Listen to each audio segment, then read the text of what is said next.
একটা দিঘি দেখেন কত বড়। আমাদের গ্রামগুলি খুবই ভালো। আর একটা দেখেন school, college, high school, girls school সব কমপ্লেক্স। বাচ্চারা ফুটবল খেলে। কত সুন্দর একটা ভিউ, অসাধারণ। এই যে আর একটা দিঘি দেখাই দিছি।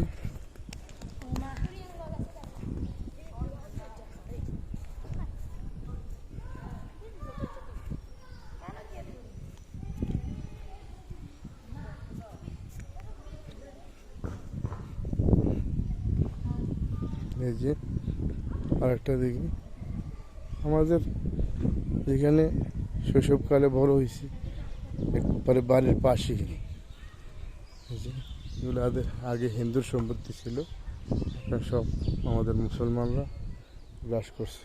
এই যে স্কুল, কলেজ, হাই স্কুল, কত সুন্দর, কত বড় দিঘি দেখেন, অসাধারণ। খুবই ভালো লাগে। গ্রামে আসলে মনটা ভালো লাগে একদম।